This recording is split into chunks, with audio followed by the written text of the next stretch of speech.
Minnesota knocked off league icons like Durant and LeBron in the playoffs, and suddenly became the face of a new NBA generation. They now face Oklahoma, the top title contender all season in the Western Conference Finals, for a shot at the crown. Game 1 was obviously huge, no doubt about it. The matchup between Shai Gilgeous-Alexander and Anthony Edwards felt like a battle for the NBA's next big superstar. Same starting lineups as usual. Coach Malone joined ESPN just for the conference finals. McDaniels, who had struggled a bit against Golden State in round 2, surprisingly dropped Minnesota's first 5 points. Then Anthony Edwards drained his first shot, a clean 3. He took full advantage of the mismatch with Holmgren.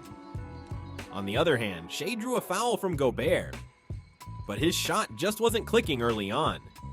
Gobert getting into early foul trouble could have been a big deal, picking up 2 fouls in the first 2 minutes. But early on, Minnesota's defense looked way sharper.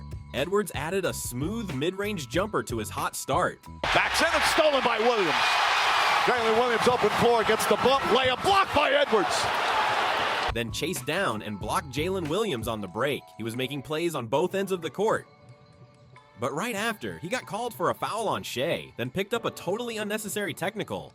While Julius Randle showed his usual hit-or-miss play, Shai started finding his rhythm with his jumper. For Minnesota, Shai heating up was already a problem, but OKC's pressure and turnover forcing made it worse. McDaniels left open, now drives, lost the handle, picked up by Williams, again in the open floor. They called out a dunk here at OKC, and the Thunder have their first. Oklahoma started dominating in points off turnovers. That's when Minnesota threw in a surprise rotation, bringing in Jalen Clark as early as the first quarter. Clark's job? Make life hard for Shai. This move from SGA, though, yeah, not it. Even with poor foul management by Minnesota and Edwards dealing with an ankle issue, they still held the lead. In the second quarter, Minnesota's three-point shooting cooled off, and Hartenstein helped OKC tie it up.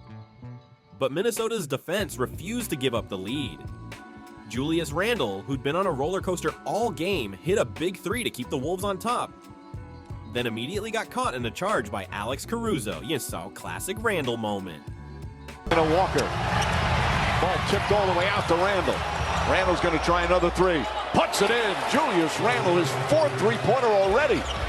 Still, Randle's hot shooting from deep was a big boost for Minnesota, and just as Shai seemed to be heating up, his shot started missing again. OKC's offense suddenly lost all momentum. At this point, Minnesota's balance on both ends had the edge. Edwards even came back in despite his ankle injury. When you get the defensive player of the year, yeah, he might miss a wide open layup, but he's also going to block shots. And okay, Julius Randle. Randle's got it cooking right now. And Randle knocked down a deep 3 to stay hot. If you're just watching the first half, this is Randle's game. Here's Randle's shot chart, 5 threes. For the struggling home team, the tough part was Shai just wasn't giving them the scoring they needed. He even missed a pretty open layup opportunity. No calls were going his way, and it clearly got to him. McDaniels took advantage and blocked the Stars' shot. But even with near-perfect defense on Shai, Minnesota still struggled to handle OKC's turnover traps. Despite the difference in play, the score stayed surprisingly close. Honestly, it wasn't a bad ending to the half for OKC. Even with their star struggling, the home team held on thanks to a J-Dub 3 and kept showing off their crazy ability to force turnovers. It didn't take long for OKC to flip the score. Plus, Shai, who hadn't done much, finally got an and 1, and forced McDaniels into foul trouble in the process. Minnesota came out flat in the second half, no doubt. Still, they looked better than OKC from deep. Around this time, Edwards started handling the double team smartly. That helped Minnesota briefly take back control. But OKC got a break when their first option kept underperforming, and Jalen Williams finally got the offense going.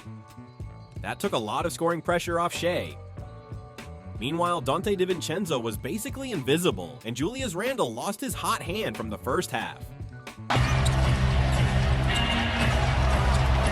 Williams a drive, up and under, banks it home. Gorgeous move, and 10 straight points by the Thunder.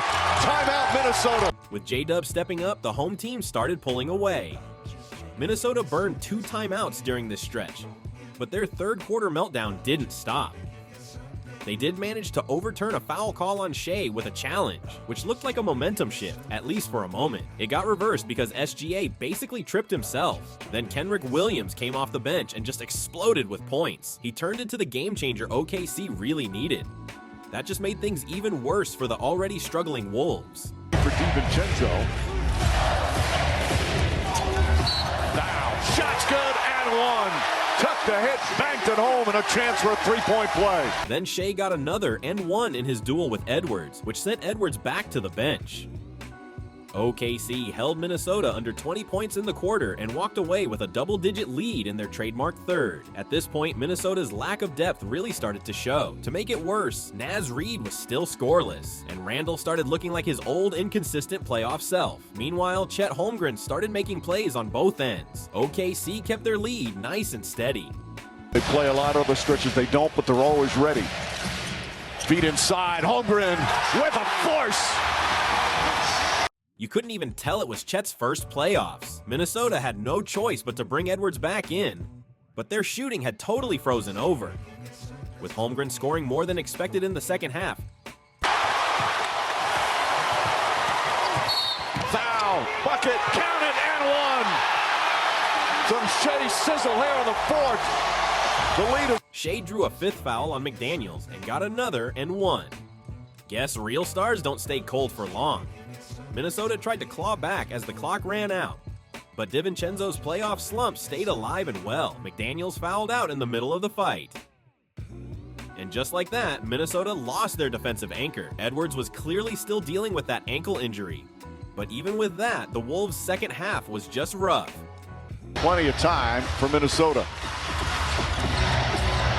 Gilgeous-Alexander jumper. And that's why you have to. Shai quietly dropped 30 before anyone noticed, and Minnesota's sloppy double teams on him led to easy passes and a Dort corner three, with Minnesota getting nothing from their bench.